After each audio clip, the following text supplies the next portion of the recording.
بسم الله والصلاة والسلام على رسول الله. السلام عليكم أحبتي في الله. اليوم جبت لكم وصفة جديدة بصح مفيدة جدا للجسم. نبداو على بركة الله. لهنا عندي راس بروكلو. لهنا منحتاج إلا الأوراق، منحتاج ثمرة كما يقولوا.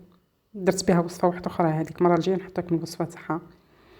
لهنا الأوراق تاع البروكلو حكمت غسلتهم كما راهم، قطعتهم كما قاعدين تشوفوا. حتى هذاك القلب اللي في الوسط هذاك ثاني حطيته معاهم، وحتى الريش وما نحيتوش. الريش ثاني فيه فوائد كبيره كبيره. وش هي نحيت لهم شويه باك هكا كما نقولوا حنا اللي دابلين وهذوك.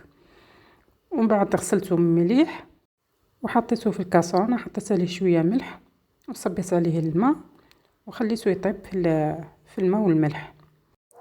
ملاحظه باك لازم تخليوه يطيب مليح حتى يولي زبده باش تقدروا ترحيوه، ولا تحبوا تنقيوه وتقصوه وتحطوه. بصح انا الوصفه درتها كما داروها هما بعد هكا. بعد شت وحيد شناوه داروه، ما مشات وحيد تاني اتراك تاني داروها. المهم بعد ما طاب مليح حكمت رحيته.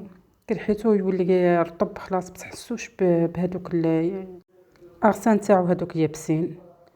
المهم هاكم كما قاعدين تشوفوا في الصوره، يجي رطب خلاص، يجي روعه روعه.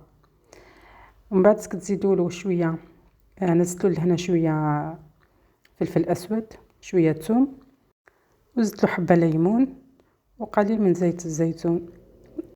انا الفيديو اللي شفتو هما زادوا معاه الزيتون اخضر وزادوا معاه الكورنيشون، بصح انا هادو ما عنديش. اللي حب اللي تعود عندها تحب تزيد ثاني تجيب لنا تاعو وتبع. المهم النتيجه هاكم قاعدين تشوفوا فيها. والله جات البنه تاعو هايله، تقول ناكل فيها داك البيضنجان اللي بابا غنوش كما يقولوا.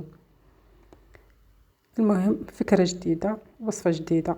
اذا عجبكم الفيديو ما تنساوش دعموني في القناه وديروا لي شير ليصلكم كل جديد. شكرا. والفوائد تاعو لا تعد ولا تحصى. خشوا في جوجل وشوفوا الفوائد تاعو.